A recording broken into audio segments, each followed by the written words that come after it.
quero me alegrar em Deus, em poder dividir esse tema tão importante.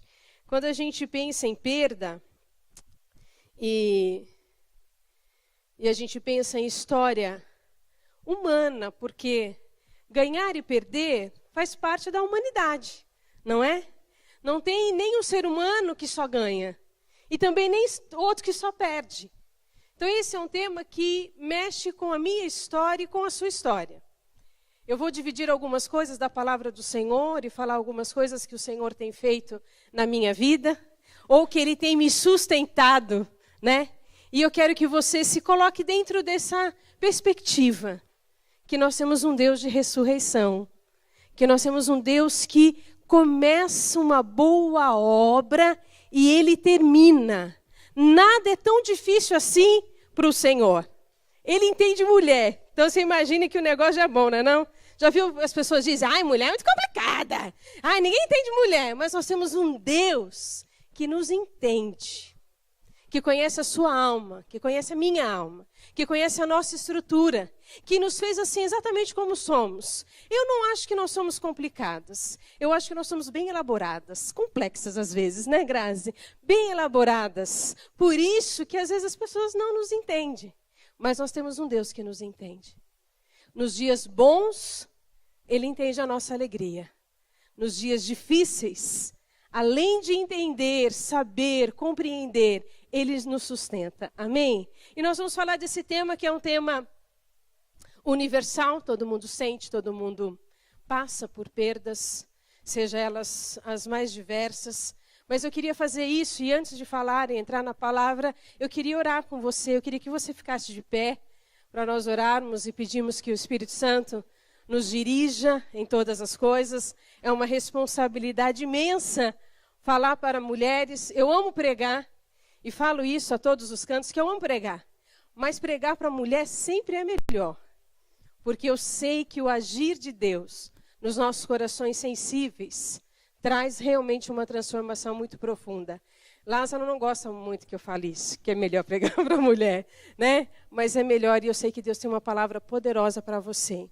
O desejo do meu coração é que o eterno se revele a você. O meu desejo sempre ao ministrar é que você não me veja, é que você enxergue Deus falando diretamente a sua necessidade, ao seu coração, a sua vontade, que haja aquela resposta segura, aquela rocha inabalável, novamente seja a estrutura da sua alma, para você caminhar na presença do Senhor, todos os dias sabendo que Ele te ama profundamente. Amém? Feche seus olhos, por gentileza. Pai, nós queremos te adorar e te agradecer por essa noite tão especial. Foi o Senhor que marcou este encontro. E nós queremos pedir que o Teu Espírito Santo nos dirija em todas as coisas. Que o Senhor fale comigo, que o Senhor fale com cada mulher que está aqui. Que a nossa noite seja uma noite de um encontro com o Senhor, um encontro com as nossas amigas. Que o Senhor ministre ao nosso coração e que a Tua força venha sobre nós. Tua palavra que diz, para nós declaramos, diga ao fraco que ele é forte. E eu quero declarar, Senhor, a força do Teu Espírito sobre a alma, sobre a vida de cada mulher que está aqui. Nós queremos que o Senhor fale aos nossos corações. Por isso eu te peço, Senhor, que eu não diga absolutamente nada que o Teu Espírito Santo não diria. E que eu possa ser, Senhor, um instrumento de bênção nas Tuas mãos. Que nós possamos sair dessa noite aqui glorificando ao Pai pelos sinais, os prodígios, as maravilhas que só o Senhor pode fazer. Nós entregamos esse momento nas Tuas mãos. Entregamos ao Senhor toda a honra, toda a glória e todo o louvor. Em nome de Jesus. Amém. Amém. Dá um abraço aí na irmã que está do teu lado e diga assim para ela, nós vamos ter uma noite de milagre. Amém.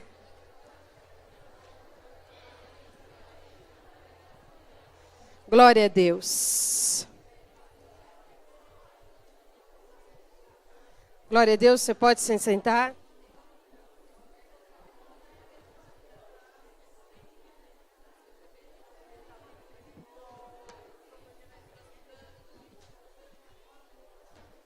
Glória a Deus, amém? Eu estou muito feliz em falar a vocês. Estou muito feliz porque estou perto da Grazi, estou perto da da Isabel, que são amigas de quando a gente era quase adolescente, há muito tempo, que Isabel e o Edmundo marcaram a nossa história, minha e de Lázaro, e no decorrer do que nós vamos conversar, vocês vão descobrir como. Eu queria te fazer uma pergunta: o que é perda? O que é perder alguma coisa? Vamos assim por partes. Quem já perdeu alguma coisa, levanta a mão. Mas levanta bem alto. Que bom que nós estamos tudo gente normal aqui, né? Todo mundo já perdeu alguma coisa. A vida ela é feita assim, de perdas. Nós a classificamos como grandes ou pequenas, mas são perdas. Nós nascemos e vivemos num mundo onde perder hoje é sinônimo de gente que não é muito espiritual, não. Né? Porque tem uma teologia meio louca, que você fica doente, você é do capeta. Se você perde, você fica do capeta. Tudo é do capeta. Agora, Deus mesmo, que é o nosso assunto principal, às vezes fica fora dos púlpitos de algumas coisas. Então, perda é algo que a gente vai ter sempre. Sempre nós vamos ter, pequenas ou grandes. Perdas significativas e perdas que a gente nem lembra que um dia perdeu. Mas para ter perdas, primeiro precisa ter, porque você nunca perde algo que você não tem. Deu para entender? A gente só pode perder aquilo que a gente tem. Quem perde a esperança? Aquele que estava esperançoso. Quem perde um grande amor? Aquele que chegou a amar alguém. Então as perdas, elas só acontecem quando a gente tem alguma coisa. Quem perde sonho? Aquele que estava sonhando com alguma coisa. Então perdas, elas existem na vida humana. E existem perdas que são muito diferentes uma das outras. Por exemplo, tem gente que já perdeu uma casa. O que mais a gente pode perder? O que você já perdeu? Alguém aqui quer falar? O que você já perdeu? Quem já perdeu o emprego? Amém? Todo mundo, né? Ai, como é ruim, né? Eu já fui despedido uma vez, quase morri do coração. Coisa horrível. Ai, não quero mais você. Ai, credo, é horrível. Quem aqui já teve outros tipos de perda? Perdeu mãe, pai, que mais? Perdas de pessoas queridas, né? Quem já perdeu o carro? Quem já ficou desempregado e perdeu a casa?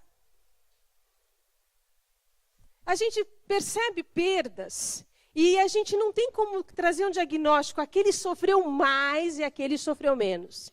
Ai, a perda daquela é uma perda assim que a gente não consegue nem contar. Ah, imagina, está sofrendo porque perdeu esse negócio? Ai, que coisa mais ridícula, sofrer porque perdeu um namorado. Quando a gente pensa em perdas, nós estamos falando em gente, e gente não dá para dosar. Se é pouco, se é muito, se doeu, se não doeu. Tem gente que é tão resistente que a gente tem raiva, não é não? Mas não sofre esse trem. Está quase morrendo e está lá rindo, sorrindo. Meu pai era um homem assim. O nordestino, eu sou a 7ª filha, fui a última a nascer no sertão do Ceará. Nós somos em 8 filhos. Meu pai poderia estar doente e o cara estava o quê? Assobiando, cantando, sorrindo. Ele sempre estava feliz. E ele teve essa felicidade, ele dizia isso quando ele aceitou Jesus. Ele falou que do dia que ele aceitou Jesus, ele nunca mais ia ficar triste. Meu pai não ficava triste. Claro que quando a gente perdeu a mamãe, essas coisas, entristece, mas ele era um homem alegre, muito bem-humorado. Perdas é uma sensação muito única. Você não tem como diagnosticar. Esses dias eu estava na casa de uma amiga e falaram assim, ela disse assim, a minha irmã está em depressão, perdeu 16 quilos, não está bem porque perdeu o pai, depois perdeu a casa. E os meus filhos falaram assim, depressão é frescura. Eu falei, eu queria tanto ser inocente. Inocência não serve para nada, mas é bonitinho, né, não? Porque depressão não é frescura. Depressão é uma das maiores enfermidades que existe no mundo.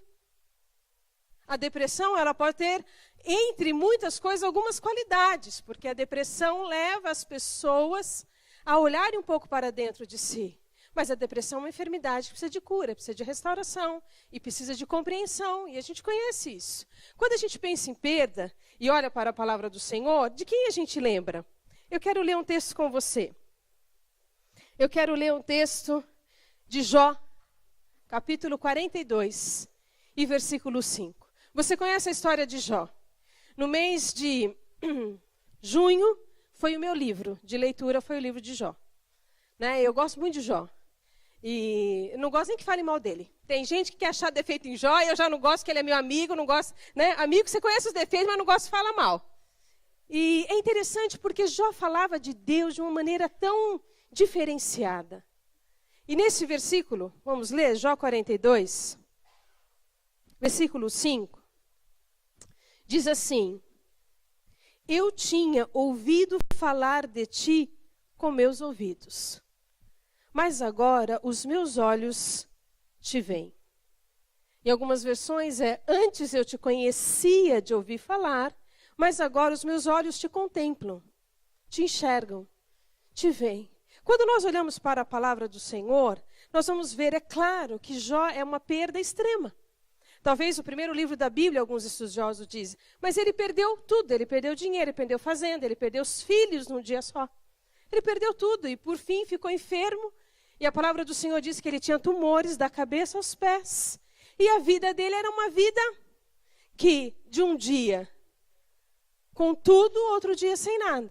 Quando Jó perde as finanças, quando a propriedade, quando os gados é roubado dele, a palavra do Senhor diz que ele fala assim, tudo vem do Senhor. Deus tirou, glória a Deus. Agora, quando ele perde os filhos, aí você vai ver uma dor muito mais intensa no coração dele. E ao ler o livro de Jó e essa declaração de Jó, é porque quando tem aqui Jó e seus amigos, todo mundo tem amigo igual de Jó, não é não? O problema é que às vezes nós igualzinho os amigos de Jó. Você não está em pecado?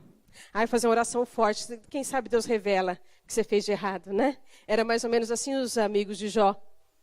E Jó tem toda aquela conversa, aqueles diálogos intensos. Se você ler Jó assim com bastante alma, você vai ver como era intenso ouvir os amigos dizerem e responder, e às vezes querer defender Deus, e aí ele começa a fazer uma série de perguntas, e Deus não responde Jó nunca, ele só faz mais perguntas para Jó, e a primeira pergunta que Deus faz para Jó é mais ou menos assim, onde você estava, Jó, quando eu criei tudo isso que você vê? E Deus responde a Jó através da criação, eu sou aquele que fez todas as coisas. Você vai querer conversar com o cara que fez o sol, a terra e tudo isso. E a gente conhece essa história de Jó e o Senhor vai tratando dele na alma e mostrando quem o Senhor é. E aí nós chegamos a esse texto e quando Jó fala isso, ele ainda não estava restaurado. Ele ainda estava enfermo. E ele diz o seguinte, depois eu falei um monte de coisa que não devia. Depois que eu ouvi o que o Senhor me disse, eu só tenho uma declaração. Antes eu ouvia, agora eu vejo. Antes das perdas, e quem teve perda significativa vai me entender, a gente entendia a vida de um jeito.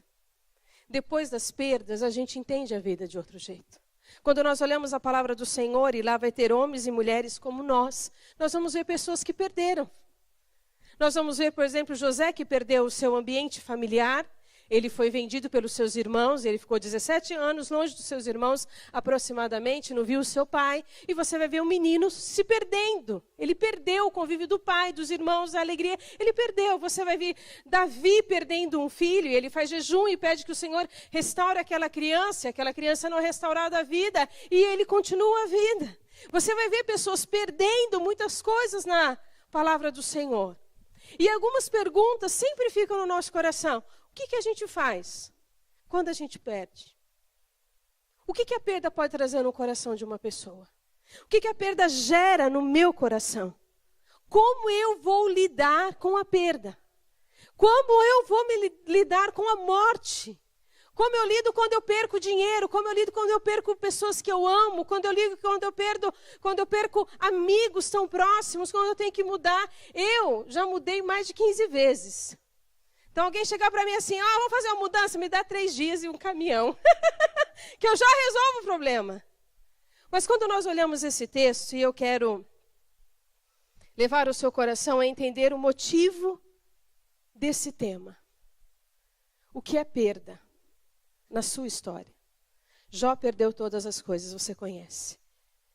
A Bíblia diz que o Senhor o restituiu e restituiu em dobro tudo o que ele tinha. Nós temos um Deus de ressurreição. Existe um livro que eu amo demais. Ele chama-se Andando com o Tanque Vazio, de Warne Cordeiro. E este pastor faz uma declaração. Ele diz assim: as perdas, as dores, mudam todas as pessoas. Se é para melhor ou se é para pior, só você decide o que você vai fazer da sua vida. Porque as perdas vão nos mudar. Porque as perdas, ela tem o poder de transformar.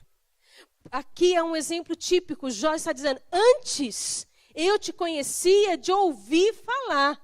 Mas agora, no meio da perda, agora enfermo, agora sem filhos, agora sem dinheiro, agora quando todas as pessoas e as crianças riem de mim, zombem de mim, estão cuspindo na minha cara, agora, nessa situação, não é mais ouvir, é ver Deus.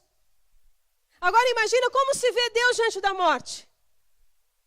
Como se vê Deus diante de uma enfermidade. Como a gente vê o amor, o cuidado de Deus quando tiram da gente alguma coisa. Você quer ver uma perda que é terrível? É a perda do nosso respeito. Quando as pessoas mentem ao teu respeito, fazem calúnia ao teu respeito, você não pode fazer nada. Como que a gente lida onde a gente vê Deus nisso tudo? Jeremias, no capítulo 18, versículo 18, a parte B, diz assim: os homens diziam assim: vamos levantar calúnia contra Jeremias, e enquanto ele profetizar, não mais o ouviremos. Como que você faz isso? Quando você tem um crédito e você perde. Como que fica a nossa vida depois de uma perda? A minha pergunta é: como está a sua vida depois das suas perdas? Qual é o tamanho da glória de Deus no seu coração depois das suas perdas? Eu vou contar um pouquinho da minha história. Eu vim para Rio Claro, morei aqui 6 meses, em 94. Em 94 eu engravidei, minha primeira gestação, eu tive uma enfermidade chamada pré-eclâmpsia, que é pressão alta, né? Quem já teve pré-eclâmpsia? Só o sangue do Cordeiro, nós sobrevivemos, aleluia. Deus tem uma obra na nossa vida. Porque só quem passou por essa enfermidade sabe como a gente fica. Eu ia ter o meu filho no início de março. Eu estava fazendo um tratamento. E eu lembro que quando eu engravidei, e logo depois do 3º mês, eu já comecei a ter os sinais de pressão alta, de pré-eclâmpsia. E um dia o médico disse assim: olha, Lázaro, ou a gente trata da mãe, ou a gente trata do filho. Os dois eu não garanto que a gente vai salvar. Mas vamos levar pelo menos até o 7º mês, para ver se a gente faz uma cesárea. E eu comecei a tomar medicações. Eu lembro que eu tomava mais ou menos 10 comprimidos por dia, por causa da pressão alta e tudo mais. Dia 24 de fevereiro de 95, às 7 horas da manhã, uma pessoa bate na nossa porta. Eu morava em Atibaia. E ela disse assim para o Lázaro: eu tenho uma má notícia. A sua irmã Marta estava numa viagem na Bahia, capotou o carro, ela morreu lá. Os seus 3 sobrinhos estão hospitalizados. Uma das sobrinhas, a Kelly, fez algumas cirurgias na Bahia. 7 horas da manhã. Naquele dia era a última consulta que eu tinha para me internar no domingo e fazer o parto na terça-feira. Que eu tinha que tomar as medicações, né? Que negócio todo. E Lázaro falou assim: então eu vou e vou ver, vou lá pegar o corpo da Marta, né? Trazer para São Paulo para fazer o enterro. E ele saiu logo em seguida e eu fiquei na casa de uma irmã. A irmã Marlene, que era uma diaconisa da igreja. 7 horas da noite era a minha última consulta. Cheguei para a consulta e o médico falou assim para mim: o bebê está morto. O Gustavo faleceu. E nesse tempo eu já tinha tudo. Eu tinha um quarto. Eu não sou velha, gente, mas eu comprei tudo no Mapping. Então você imagina, mas eu tinha tudo lá. Né? Só quem é de São Paulo, vem, só mulher no Mapping. E esses dias eu passei lá no centro, eu falei: gente, eu comprei as coisas do Gustavo aqui. Né? E aí quando ele falou, você imagina uma menina de 20 anos ouvir isso? E graças a Deus, porque eu aceitei Jesus muito cedo, com 10 anos de idade, fui muito bem discipulada na oração pelo meu pai. E eu pude suportar isso com muita graça do Senhor. E eu liguei para o Lázaro e falei assim: amor, o Gustavo faleceu. Estou indo para casa, amanhã eu me interno. E a gente vai ter que fazer um parto para tirar o bebê. Lázaro deixou todas as coisas, pediu para outra irmã ir buscar a Marta e veio ficar comigo. Eu digo para o Lázaro que ele já fez muitas coisas boas, né? São 24 anos, imagina quanta coisa boa. Fez muita bem, porque não é santo não esse menino. Mas fez muita coisa boa, muito mais coisa boa do que o rim, né? Mas essa foi sempre e será a maior declaração de cuidado e de amor, porque ele deixou a família e veio ficar comigo. E eu fiz uma indução de um parto normal, de um feto, né? De um bebê morto, natimorto. Gustavo nasceu morto com 1,970 e 47 centímetros. Era um lindo menino. No domingo, o Lázaro enterrou o Gustavo em Jundiaí. E o pai estava enterrando a Marta em São Caetano do Sul. Foi uma perda muito difícil, muito complicada para nós. Nós já éramos pastores, já pastoreávamos em Atibaia. E aí eu fui ficar na casa de uma irmã enquanto fazia o enterro. Foi um parto terrível. Eu nunca tinha sentido tanta dor e nem sabia que se podia sentir tanta dor na alma e no corpo ao mesmo tempo. E aí a gente foi ficar com a minha mãe, porque a minha mãe estava com câncer na época, tinha acabado de fazer uma quimioterapia, e eu fui ficar com ela porque ela não podia ficar comigo. Fiquei 7 dias com a minha mãe, e ela cuidou muito bem de mim, apesar de não poder, né? E nesse período a gente foi lá na igreja, falar com os nossos pastores e falar, a gente quer férias, né? Uma mãe com câncer, perder um filho 4 dias antes de um parto marcado, perder a irmã, a gente precisa de férias. E eu lembro quando eu voltei, por isso que eu falo que a Isabel tem um lance comigo. Quem vê o canal do YouTube, que é Sempre Juntos Oficial, vai ver eu falar da Isabel e do Edmundo. Talvez ela não lembra, porque quando você faz o bem a alguém, talvez você não lembre, mas a pessoa sempre vai lembrar. Quando você ligava na casa da Isabel, ela falava, na secretária eletrônica, Jesus te ama, não é? Alô, Jesus te ama, não é? E ela deixou um texto para mim, quando eu cheguei na minha casa, secretária eletrônica. Salmos 112, 113. Esse salmo ainda é um dos meus salmos preferidos, mas eu já preguei, já estudei, já usei esse testemunho em muito lugar, viu, Isabel? E foi algo muito forte, e eu peguei aquele salmo e li, e fui falar com os meus pastores, e eu disse assim, vamos fazer o seguinte, nos dê férias. E o meu pastor falou assim na época, um homem muito sério, Oswaldo Bertoni, disse assim, não vou te dar férias, nós vamos te dar a cura. Como se cura uma perda dessa? Como você cura uma menina que ia fazer 21 anos de idade, perder o seu primogênito? Como que a gente vê um negócio desse? Ele disse assim para mim, Regina, eu não vou te dar cura, se a gente te der férias agora, você não vai se curar, você vai lembrar dessa dor, então eu vou te dar a cura. A sua cura está no altar. Volta, na quinta-feira agora você volta a pregar. Eu quase olhei para ele perguntando, é piadinha, né? É Faustão, alguma coisa, alguém está tirando uma da minha cara, só pode ser. E eu aceitei aquela palavra daquele homem. E na quinta-feira eu estava pregando. E eu vou falar uma coisa para você, minha irmã. Perda não se cura tão fácil. Porque eu lembro que foram aproximadamente 6 meses. Eu chorava, pregava, voltava e chorava. E foi uma dor intensa. E aí eu fiquei com algumas sequelas que eu tive que tratar para engravidar de novo. E foi muito complicado para mim. A morte parecia que estava sorrindo mesmo.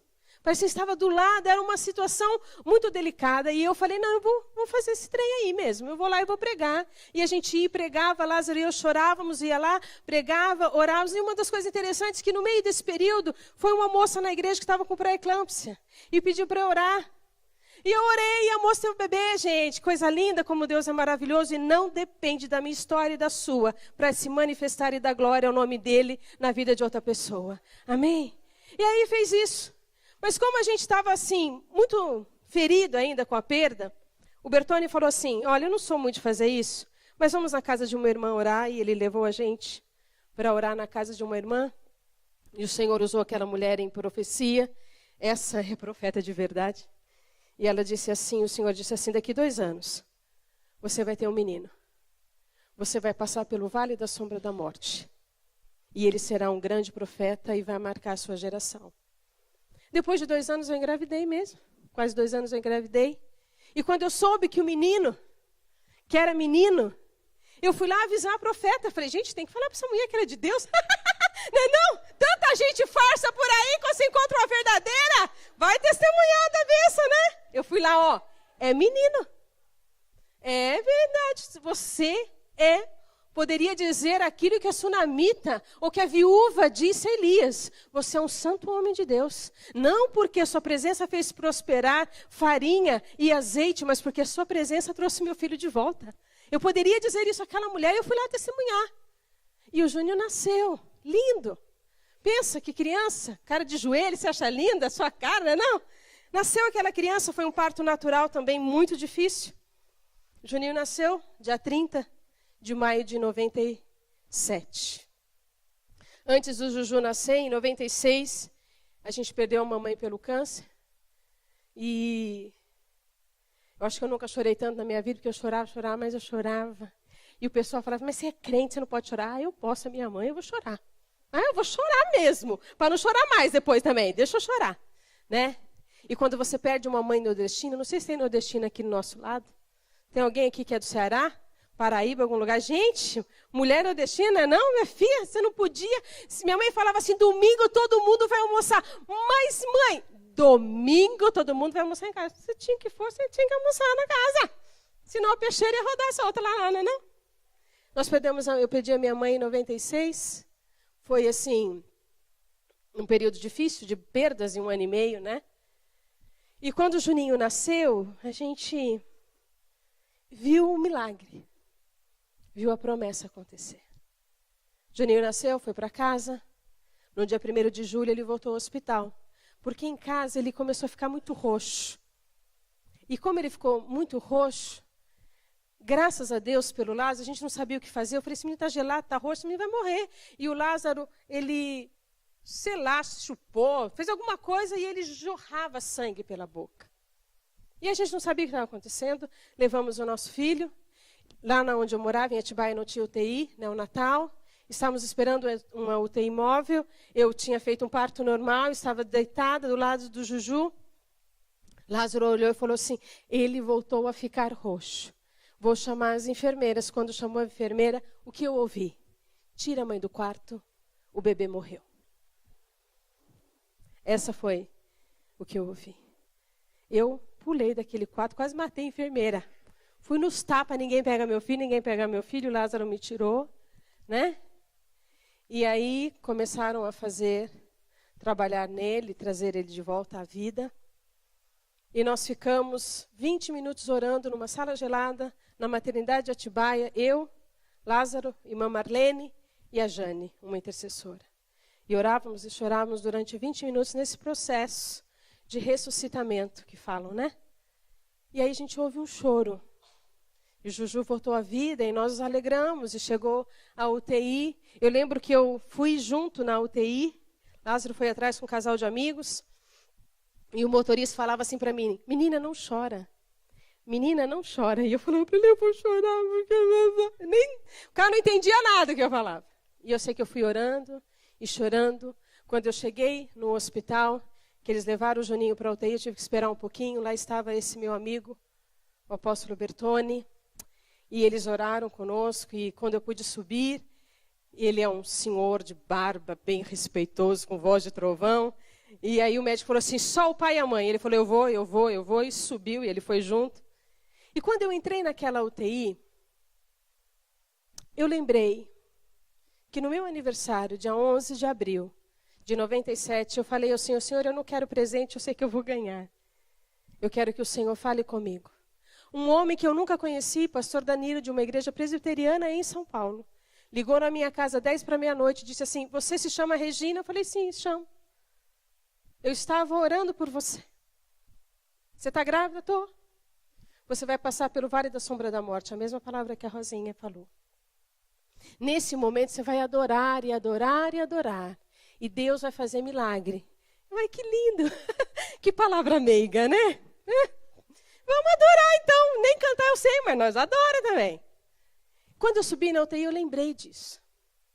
E aí o médico começou a falar, olha, nós fizemos isso, fizemos exame para isso, para aquilo, vamos ficar com o menino 48 horas aqui, se ele morrer a gente avisa, aquele negócio, 48 horas não morre, recupera, não sei direito de medicina. E aí ele falou assim, você já teve outros problemas? Eu comecei a falar, já perdi um filho, blá, blá, blá, blá. Aí chegou uma hora que eu falei para os médicos, mas não se preocupa não, doutor, Deus falou que esse vive. Se preocupa não, faz seu trabalho aí, fica de boa. E aí este homem me fala algo que muito me assustou. Eu ia todos os dias na UTI com o Juju. Todos os dias cantava, não sei cantar nada, gente, mas cantava. Jesus, em tua fidelidade eu me abrigo. E debaixo das tuas asas eu me sinto segura. E eu orava todos os dias com meu filho. E dizia todos os dias para ele, Deus não te colocou no leito de morte. O diabo não tem esse poder. Isso é para manifestar glória de Deus. E orava durante 14 dias, mas numa das visitas desse médico, ele disse assim, olha, nós temos um diagnóstico, seu filho tem uma lesão cerebral. Não sabemos ainda onde direito, por causa de toda a situação, mas esse menino tem uma lesão cerebral. Então, mãe, ele disse assim, seu filho não vai ler, não vai escrever, seu filho não vai na escola. Talvez ele ande, mas esquece uma criança normal. E aí eu fiquei pensando, meu Deus, mas Deus falou que ia ser profeta, como que não vai ser normal? Apesar que eu não conheço nenhum profeta normal. Né? Mas tudo bem, é outro detalhe, né? E aí o Júnior saiu da UTI. Eu tenho o relatório da UTI até o dia de hoje. Numa das minhas mudanças eu perdi todos os meus documentos, mas o relatório da UTI eu tinha guardado na minha gaveta. Ele era uma criança que tinha hipotermia, ele teve infecção generalizada, ele teve pneumonia dupla. Depois de 7 dias que ele saiu da UTI, ele teve uma outra pneumonia dupla. E aquela voz ficava, ele teve uma lesão cerebral. Sabe, perda é uma coisa muito diferente para mim e para você. Eu perdi a minha mãe, é terrível perder mãe. Perdi meu pai, vai fazer 4 anos, é muito difícil. Perder filho é inexplicável. Mas quando você vê um filho seu morto, e você vê o Senhor o ressuscitar, não importa como ele vai voltar da ressurreição, importa se ele tem vida. O que eu quero dizer para você é que Deus é o Deus da vida e da ressurreição. O Deus que é soberano e foi soberano para levar o Gustavo, foi o mesmo Deus soberano que me deu o Júnior e me deu a Ana. Que é presente. De boa, minha irmã, ele não tem nem a obrigação de me favorecer.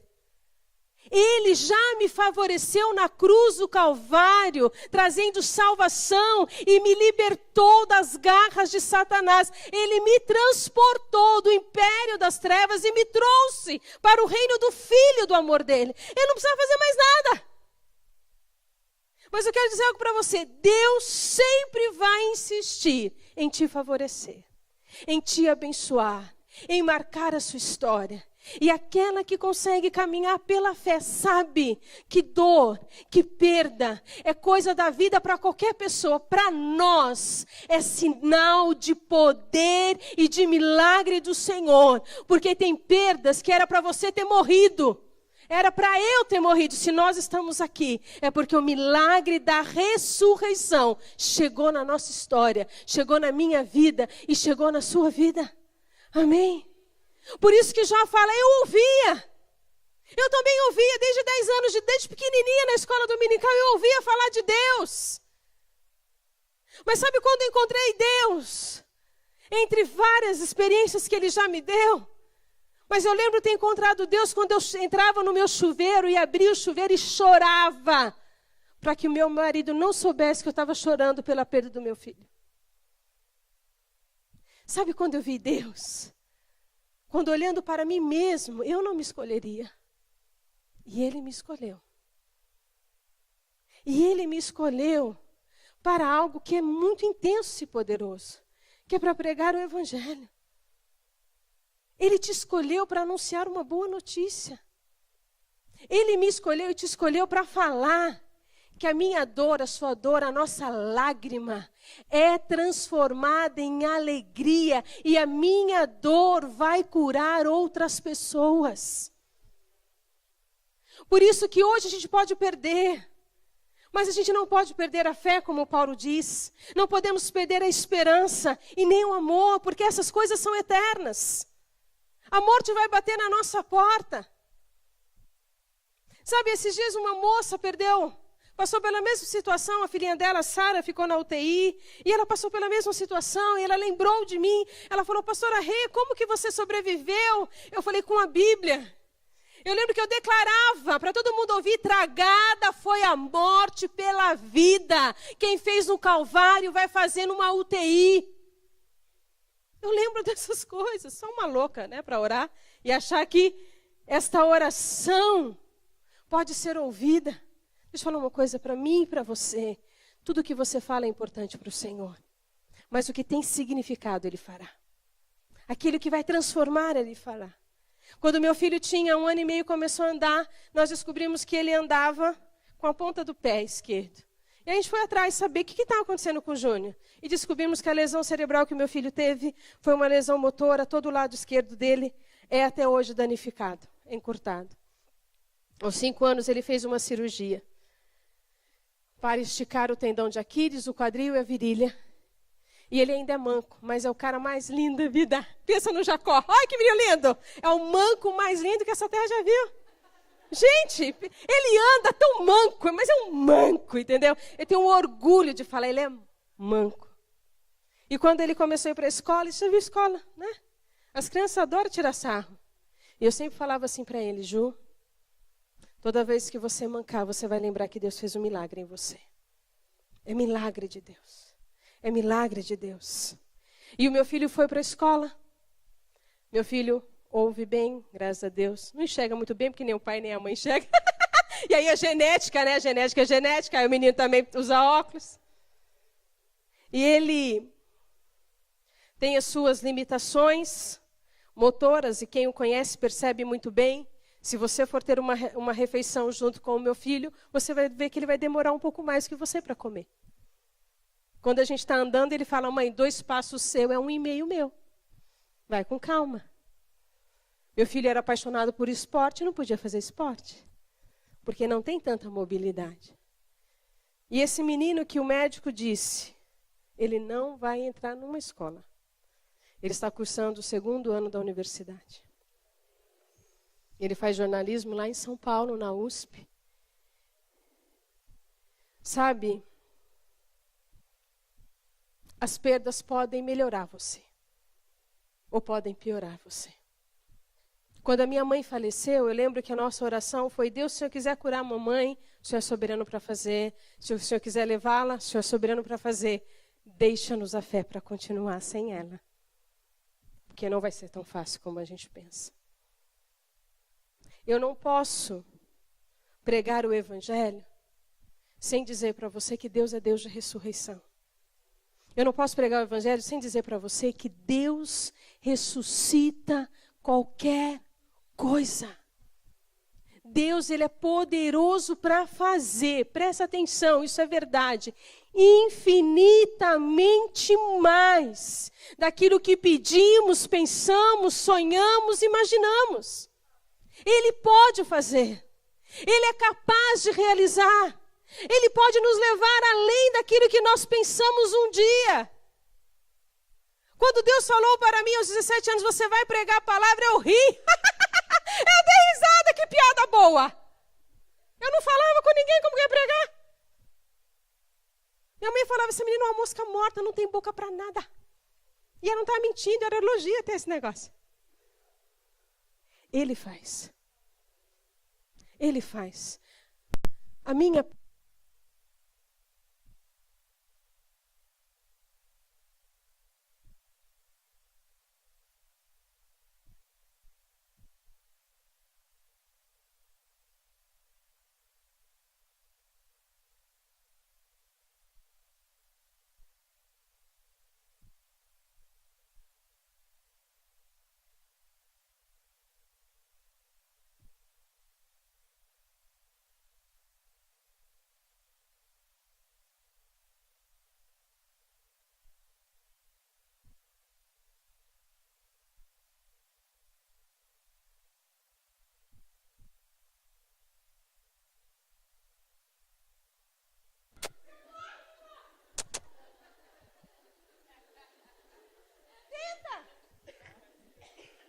Eu já ouvi coisa assim. Ai, oi, mas é você que vai pregar? Eu já ouvi isso. Nossa, mas você não tem cara de nada. Eu pensei que você fosse mais velha. Adorei quando falou isso, agora adoro. Na época eu não gostava muito, não. Você não tem cara. E uma das coisas interessantes que Deus falou comigo, e eu acho que Deus, ele queria realmente me testar, assim, porque eu devo ser alguma coisa assim, que preciso passar pelo, sabe, funil? Porque Deus disse assim para mim, através de um homem de Deus, eu vou pregar e vou te dar um sinal. Eu falei, oh meu Deus, é milagre, né? Gente, vai andar, cego vai enxergar, vai ser aquele, o sinal vai ser algo maravilhoso, não é não? As pessoas vão olhar para você e vão desprezar a sua aparência. Eu falei, podia ser um sinal um pouquinho melhor? E até hoje, o ano passado eu fui pregar numa convenção da Igreja Assembleia de Deus, cheguei de vestido. Eu fui comportada, fui de vestido, de salto, fiz chapinha, sem maquiagem, fui dentro do script. Entendeu? Cheguei lá, a moça falou assim, mas você? Eu pensei que era um mulherão. Seu nome Regina, eu pensei que era... Falei, então, irmã, eu não cresci, fiquei com 1,53, é o máximo. Não deu. Deus é Deus que ressuscita. Deus ressuscitou o meu filho. 20 minutos em processo de ressuscitamento, por isso que ele tem uma lesão, para dizer que ele passou por um processo de ressuscitamento. Deus levou o meu filho, o Gustavo está nos braços do Pai, no melhor lugar que poderia estar. A igreja já quis me matar também. Ministerialmente, minha irmã, teve um dia que eu falei, lá, você gosta de gente, fica para você, eu vou morar no zoológico. Não dou conta mais de gente. Eu estou sentindo que Deus revelou alguma coisa agora. E aí, esse tempo atrás, numa situação muito parecida, quiseram me envolver numa situação muito parecida na igreja. Uma pessoa veio falar, não, pastora. Eu falei, olha aqui, presta bastante atenção. A igreja tentou me matar uma vez, e Deus ressuscitou. Não morro de novo. Então, tira o meu nome disso. Porque da primeira vez, eu não sabia como lutar. Agora eu sei. Tira o meu nome. E eu falei isso para uma mulher de 60 anos. Porque eu não vou perder o que Deus ressuscitou. Você, os seus sonhos, os seus projetos podem passar por testes terríveis da vida, da humanidade, da história, dos relacionamentos. Mas se eu e você estivermos firmadas em Cristo Jesus, nós sempre iremos ouvir dele, eu tenho para você um bom futuro. Eu tenho para você esperança. Eu tenho para você algo novo. Eu posso fazer, eu posso realizar. Amados, eu lembro que uma vez eu fui pregar, eu sempre preguei para igrejinha, pequenininha, né? Uma vez eu fui pregar numa igreja e tinha assim umas 1000 e tantas mulheres. Eu olhei, falei, meu Deus, o senhor só esqueceu de falar que era tanta gente agora, o que eu faço? O que a gente faz? Sabe o que a gente faz? A gente fala o que é correto sobre Deus, mesmo nas perdas. Jó 42, versículo 7, e eu vou terminar, diz assim, depois que o Senhor disse essas palavras a Jó, o Senhor disse a Eliafaz, o tenamita, minha ira está acesa contra você e seus 2 amigos. Por quê? Diferente do meu servo Jó, vocês não falaram corretamente sobre mim.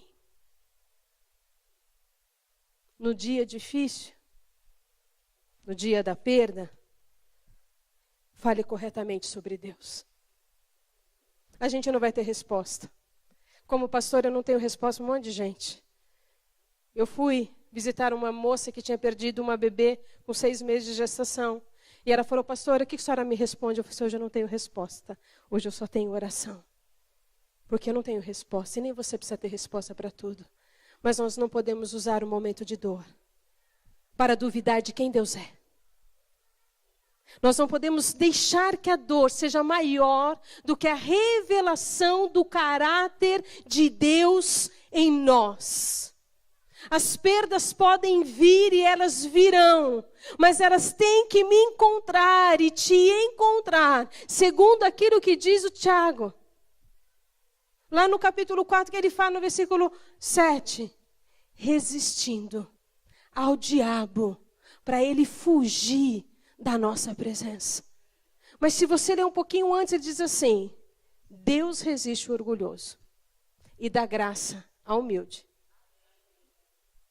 Aí sim, eu me submeto a Deus, resisto ao diabo e ele foge. Que nos momentos difíceis, você entenda que você tem um Deus de ressurreição. Talvez quem você ame, você nunca tenha de volta. Mas você pode ter o Criador dentro de você e entender, isso é um processo de Deus na minha vida e eu vou pelos olhos da fé enxergar a graça, o favor e o poder dele nessa situação.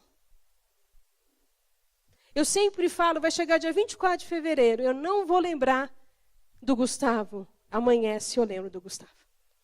Não choro mais, não tenho nenhum tipo de trauma. Graças a Deus sou curada em relação a isso. Chega 13 de junho, quando eu perdi a minha mãe, não vou lembrar. Eu lembro. Porque a memória nos traz uma esperança. Eu os verei no céu. Eles só foram antes. Eu os verei na glória em Cristo Jesus. Eu não sei qual foi a sua perda, minha irmã. Eu não sei qual a sua história com Deus. Mas o homem que mais perdeu na história da humanidade, chamado Jó, no meio da sua perda, a Bíblia diz que ele não falou nada que ofendesse a Deus.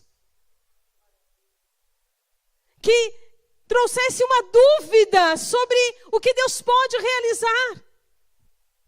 Eu não sei se você perdeu dinheiro, perdeu gente, ou está no momento onde os seus sonhos se perderam, onde talvez você não possa ter um filho e você é estéril, mas não fica de boa, porque Sara era estéril, Raquel era estéril, Rebeca era estéril. Senhor ainda faz milagre e traz sonhos sobre a nossa vida. Eu não sei se os seus sonhos foram acabados por causa de uma palavra de alguém falando, não, você não pode, você não consegue, não vai dar conta disso. Existe um Deus que diz para mim e para você, eu comecei uma boa obra, eu termino uma boa obra, não é uma obra qualquer, ela é boa, ela é completa, ela é cheia de glória, cheia de poder e de milagre. Todos nós perdemos um dia. Mas como não viver na fé com o Deus da ressurreição? Deus tem cura para suas perdas, mas Ele tem esperança para você colocar no papel e dizer, vai ressuscitar. Eu vou chamar a vida. Eu vou colocar vida nesse negócio. Eu vou trazer à existência o que não existe, como se já fosse. Uma das grandes maravilhas que eu acho na vida de Abraão é o que a palavra do Senhor diz. Lá quando ele vai sacrificar em Isaac, em Gênesis 22, ele fala assim, chega no cume do monte, chega no monte, ele diz assim, eu menino, nós vamos subir. Nós vamos sacrificar e nós voltaremos. Nós vamos lá, juntinho, nós vamos voltar. Aí lá em Hebreus, o escritor, seja Paulo, Priscila, que é a minha preferida, bem que podia ter sido mulher, né? Mas tudo bem, mas quem escreveu? No capítulo 11, no versículo 17, 19, vai dizer, ele foi decidido a matar o filho, porque tinha convicção que Deus poderia ressuscitá-lo. Uma convicção que não pode sair do coração de uma mulher de Deus, é que a perda não é o meu nome. A perda é um episódio, aonde Deus traz cura, aonde Deus traz milagre. O meu nome, a minha história, a sua história, é uma história de ressurreição. Amém? Que Deus agasalhe o teu coração e a tua alma e te faça viver esse mistério, que é o mistério da graça, revelada na cruz e na ressurreição do Eterno, do nosso Cristo, do nosso Redentor. Que você fale de Deus, como Jó falou. Antes eu te conhecia e eu ouvia falar do Senhor, mas agora olhando para mim e para tudo ao meu redor, eu te vejo. Olha para você se você não vê Deus. Olha para os seus filhos, vê se você não vê Deus. Olha para a igreja. Como que uma instituição se mantém viva e eficaz há 2000 anos, se não é Deus? Olha para a sua história. E veja se você não vê Deus. E veja se esse Deus que você vê não tem sobre a sua vida uma unção de ressurreição. Amém? Alguém deseja falar alguma coisa? Quer compartilhar algo sobre esse sentimento? Eu quero orar com você e abençoar a sua vida, mas alguém quer falar alguma coisa? Cada um tem uma história, né? Se eu deixar você contar a sua história, precisa fazer todo dia uma reunião para nós contar nossas histórias, né? Eu fiquei pensando o que eu iria ministrar, se eu ia pregar, porque eu sei pregar. Não parece, mas eu sei pregar, né? Ou se eu ia dar o meu testemunho. Eu preferi falar um pouco daquilo que Deus fez. Porque eu sei que Ele fará hoje. E eu sei que Ele fará agora. E eu sei que você que chegou com dor, vai sair daqui, debaixo da unção do bálsamo do Espírito de Deus sobre a sua vida.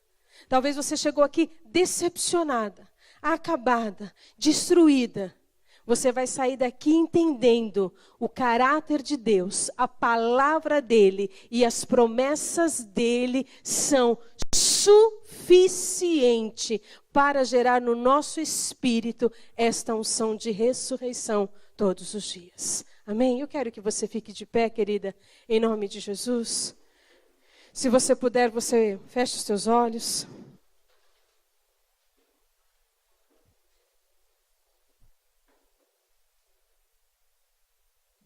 Eu quero orar com você.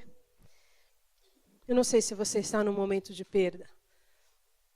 E a perda não é fácil a ninguém. Só os braços poderosos do Senhor podem nos curar.